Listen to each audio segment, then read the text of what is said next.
Hola, ¿qué tal? Como les había dicho en la clase de sistema de partículas, iba a ser un videito aparte de coeficiente de restitución, porque eh, directamente algunas cátedras ni siquiera lo enseñan, porque eh, no es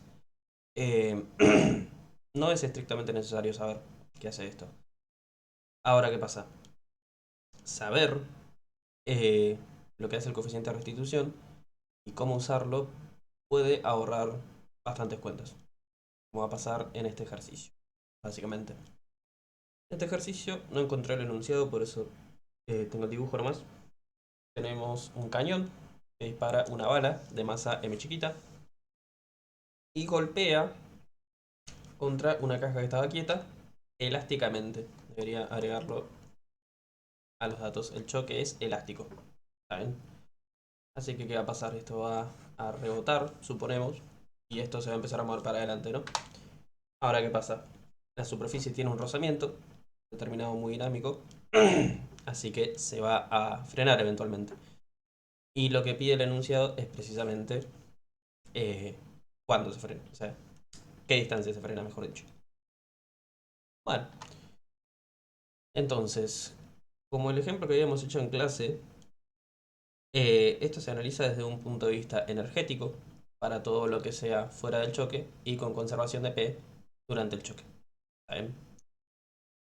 Así que pensemos, de nuevo, si no sabemos por dónde vamos a empezar, empecemos por el final de todo. ¿Qué me están preguntando? La distancia. La distancia donde va a salir y la única forma que se me ocurre a mí de encontrar distancia en este momento sería con algo que me lo relacione con inmediatamente después del choque, ¿no? Ese algo sería el con el trabajo, porque el trabajo del rozamiento ya sabemos que va a terminar dando básicamente menos fuerza por distancia. O sea, un trabajo siempre se puede pensar como fuerza por distancia bajo ciertas suposiciones, que en este caso se cumplen. Así que, si yo calculo el trabajo de la fuerza de rozamiento entre antes del choque, entre después del choque y que se frenó, esto me va a terminar dando la integral desde acá hasta acá. Si ponemos un sistema de referencia así, podemos decir que va a ser desde algún eh, x0 hasta un x0 más d si queremos. O sea, no importa mucho, podemos pensar como un punto A y un punto B de la fuerza por el desplazamiento. ¿Ven? Acá había más de una forma de resolver esto. Voy a usar, me pinto, la descomposición pensándolo como un producto eh, escalar con su fórmula. Esto sería dl por el coseno del ángulo entre los dos vectores. ¿Está bien? Entre el vector desplazamiento y el vector fuerza. ¿Está bien? Así que, si hacemos un diagrama de cuerpo libre, voy a tener una normal,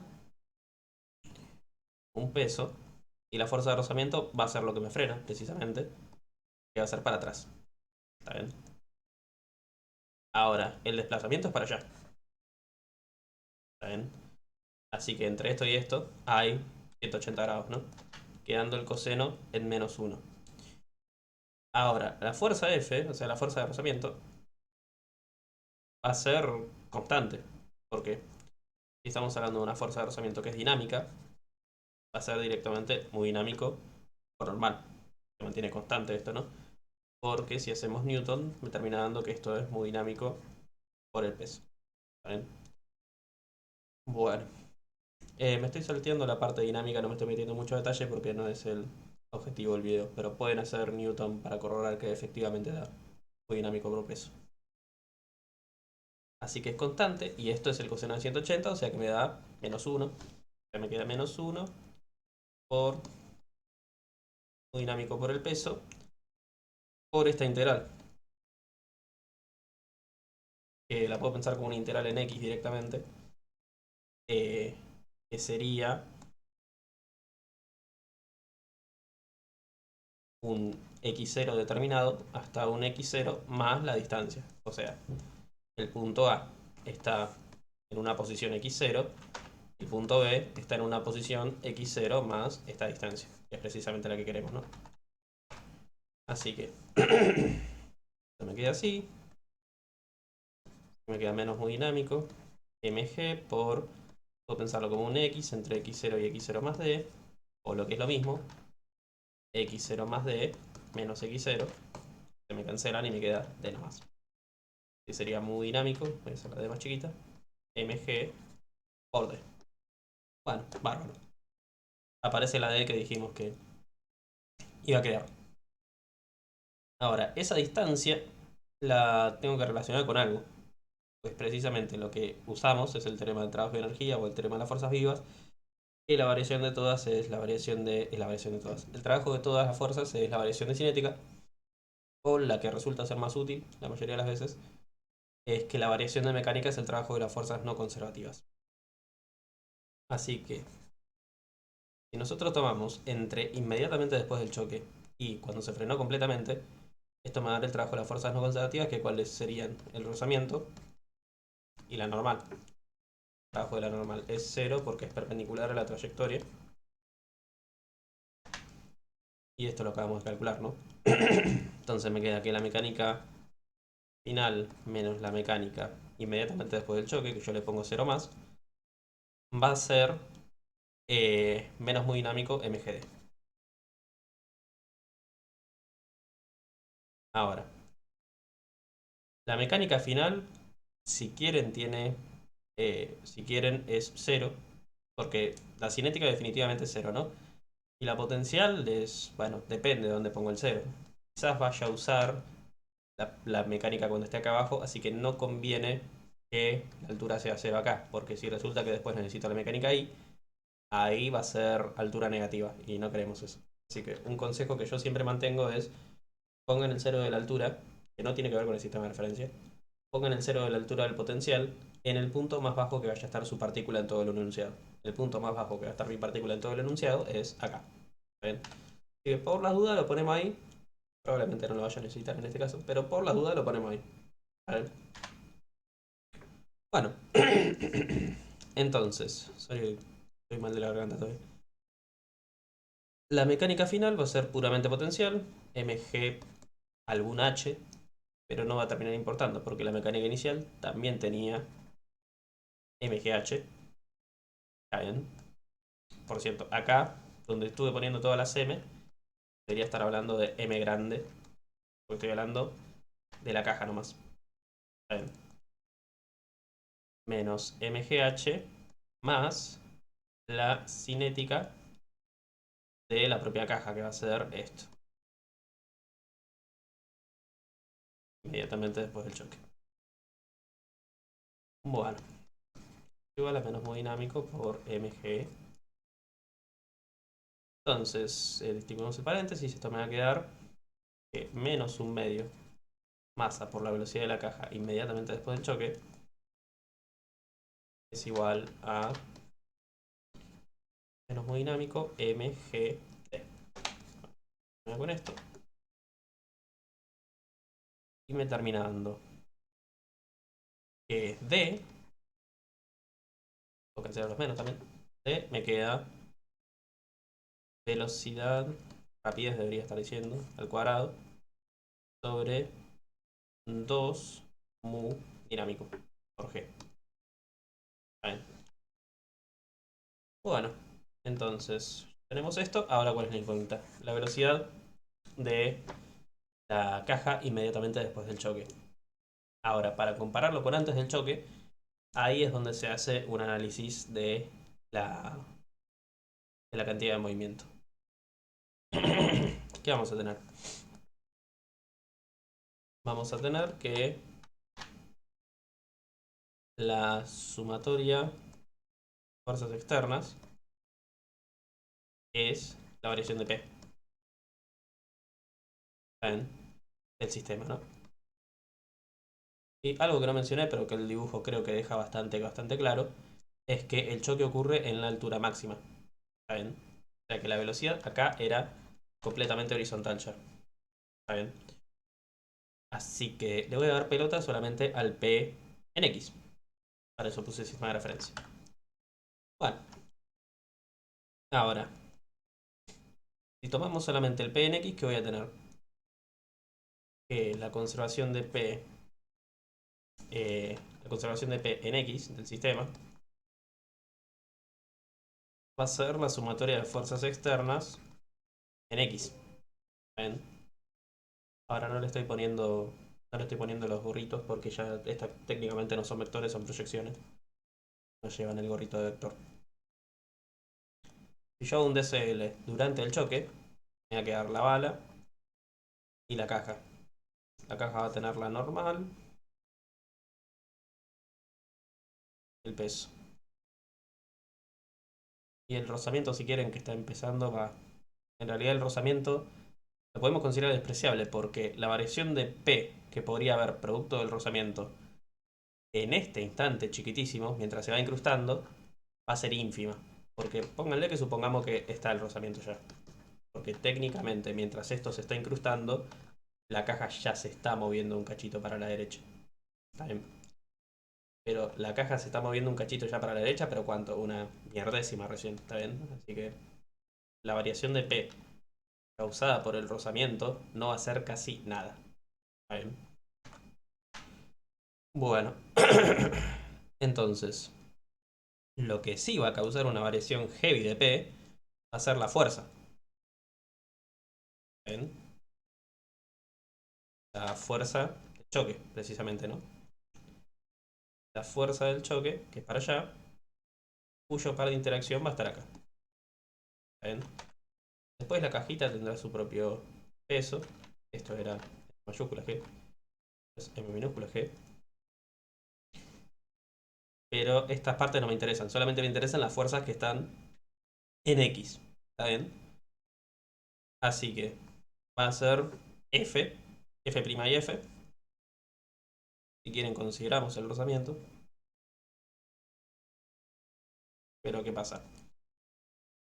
Si yo tengo el choque, eh, vamos a tener en función del tiempo el módulo de las fuerzas. ¿El rozamiento qué va a hacer? El rozamiento va a aparecer y va a ser algo así. Va a ser una fuerza constante, ¿no? En cambio, las fuerzas F van a ser bastante grandes. Así que considerar el aporte del rozamiento al P propio de la caja es a pedo. ¿Saben? Así que ni lo considero. Es ínfimo. Bueno, así que yo puedo decir que esto es aproximadamente cero. Ahora, por lo tanto, si la derivada de algo es básicamente cero, puedo decir que P de X del sistema es constante. Lo cual me dice que el P inicial es igual que el P final. Le voy a poner, en vez de inicial y final, voy a poner P0 menos P0 más. ¿Está bien? Todos estos dos son del sistema y también son solamente en X. El sistema antes del choque que tenía una balita que ya estaba horizontal. ¿Está bien? Vamos a poner velocidad masa chiquita por velocidad de la masita chica 0 menos. Estaba yendo para la derecha, por eso lo dejo positivo.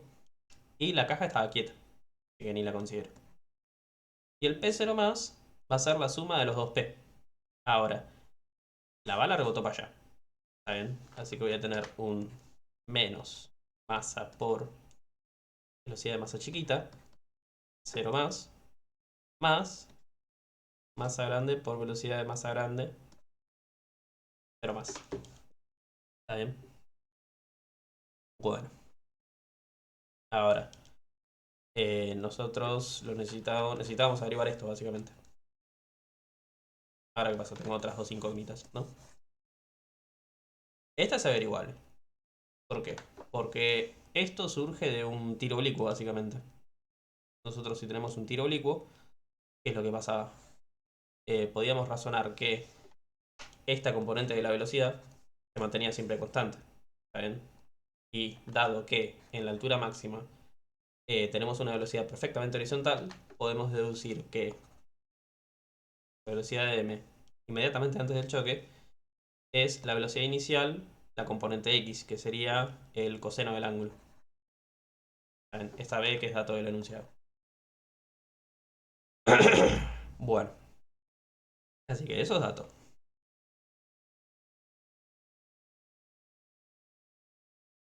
Esto sería b por el coseno de alfa, igual a menos cm por bm,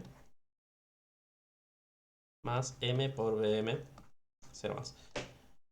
Ahora, ¿qué otra cosa puedo hacer para relacionar las velocidades? Ahí es donde está el dato de choque elástico.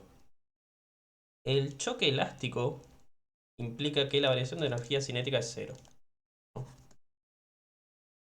Pero ¿qué pasa? Si nosotros usamos este camino, a lo que vamos a llegar es que la energía cinética inicial, que sería esto, que sería b cuadrado por el coseno de alfa al cuadrado, es igual a 1 medio m por bm cuadrado 0 más 1 medio por m por bm al cuadrado 0 más. ¿Saben? Estos son dos ecuaciones y dos incógnitas, son linealmente independientes, así que se puede resolver. ¿Cuál es la cuestión? Es una porquería. Los invito muy amablemente a despejar esto con estas dos ecuaciones, dos incógnitas. Van a necesitar una resolvente, básicamente, para hacer esto. Y es horrible, posta. Va a ser mucho, muy feo. Así que ahí es donde entra la magia del coeficiente de restitución. El coeficiente de restitución para un choque elástico vale 1. ¿Está bien? Vamos a recordar la fórmula, estaba más arriba. Habla de eh, velocidades finales e iniciales, ¿está bien? De objetos A y B, que hay que tener mucho cuidado porque yo siempre que digo que yo siempre en las clases cuando no le pongo el vector a algo quiere decir que estoy hablando del módulo. En este caso no. El coeficiente de restitución solamente sirve para choques unidimensionales precisamente porque interpreta esto como escalares. ¿Está bien? Porque ¿qué pasa? Los vectores cuando estamos hablando de una única dimensión es tan simple como decir va para la derecha o va para la izquierda. ¿Ven? Así que todos estos son, por así decirlo, vectores, pero sin expresarle su versor. ¿Saben? Es el escalar, es el numerito positivo o negativo. ¿Saben? Eso es mucho, muy importante, si no, no va a dar las cuentas. Ahora, ¿cuál es A y cuál es B en este caso? El que se nos canta. ¿Saben? Yo voy a interpretar que A es la balita y B es la caja, por decir algo. Entonces, me va a quedar 1 es igual a velocidad final, que en este caso final sería 0 más. Inicial y final del choque, hace referencia a la fórmula. Menos la velocidad de la masa, también final, sobre velocidad de la masita, inmediatamente antes del choque, menos la velocidad de la masa grande, inmediatamente antes del choque. Ahora, esto vale 0. Y acá puedo cambiarle el signo para trabajar con módulos, ¿está bien? Porque esto yo ya sé que para la izquierda, ¿está bien? Si quiero seguir trabajando con módulos, debería haber reemplazado un menos acá, ¿no? Así me queda más. ¿Está bien? Bueno, entonces acá me queda BM0 menos. BM0 menos era para la derecha, así que lo mantengo con ese signo. Me queda BM0 menos es igual a BM0 más BM0 más. Y esto dijimos que era B por el coseno de alfa. ¿Ven? Y ahora esto es discutible, que es más fácil, ¿no? Trabajar con dos ecuaciones cuando ambas son lineales. Así que lo que voy a hacer es sacarme encima la que no necesito. Si esto me queda así.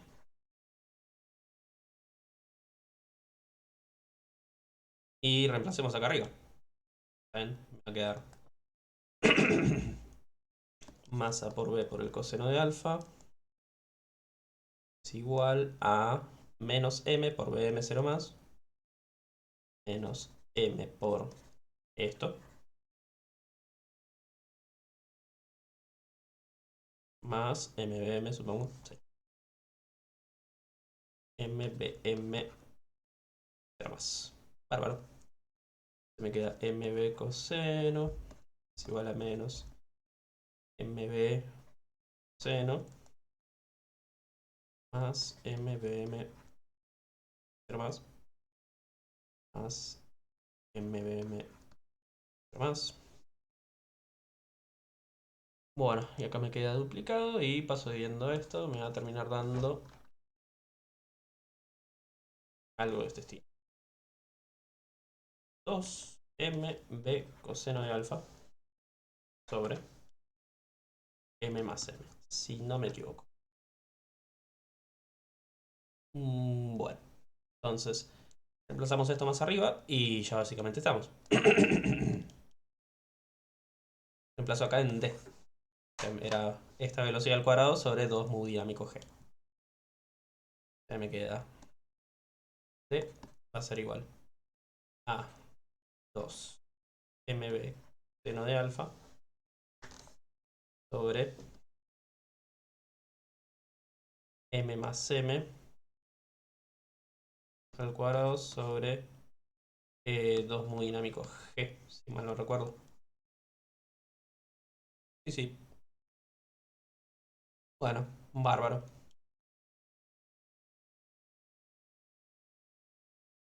¿Y qué me queda de esto? Yo no tengo resuelto esto. Vamos a analizarle la coherencia. Puedo hacer una leve, leve traducción de esto. Primero que nada, este 2, sacarlo afuera. Si me queda 4. Sacarlo con este que me quede un 2. Y esta m la voy a escribir en otro lado precisamente porque ahora la típica pregunta que yo hago, ¿qué pasa si aumento? ¿Qué pasa si disminuyo? Etcétera. Acá no se va a ver porque aumenta tanto el numerador y denominador. Así que lo voy a reescribir un cachito. Voy a reescribir esto para que quede así. V coseno de alfa sobre esto lo paso como denominador de denominador. Si me queda. Bien. Y esa es la distancia. Bueno. Entonces, para esto tenemos para analizar, diría 1, 2, 3, 4, 5. 5 variables distintas. Y bueno, la gravedad si quieren 6. Y también lo que podemos analizar es las unidades, antes que nada, ¿no? Unidades y signo. El signo es interesante en esto. Bueno, partamos de la base de unidades. Unidades sería metros sobre segundo. Acá me queda kilogramos sobre kilogramo, así que no hay nada que analizar. Y afuera me queda la gravedad, pero al revés. O sea, sería eh, segundo. Ah, esto estaba al cuadrado, con razón, no me estaban dando las unidades. Por eso es importante chequearlo. Metro cuadrado sobre segundo cuadrado. Me estaba sobreviviendo un segundo. Ahí. Pero me queda así. Que me quedan metros. ¿Vale? Bueno. Así que las unidades cierran. Después, el signo. El signo de esto va a quedar. Sí, para cualquier. No hay nada que pueda hacer que me dé negativo esto. Porque da al cuadrado, inclusive.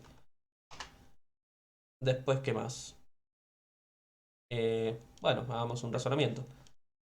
Si yo disparé la bala con más rapidez, entonces lo que va a pasar es que eh, llega más lejos. Tiene sentido, ¿no? Si yo le meto más velocidad a esto, eh, le mete más impulso al choque y va a mandarlo más lejos. Tiene sentido.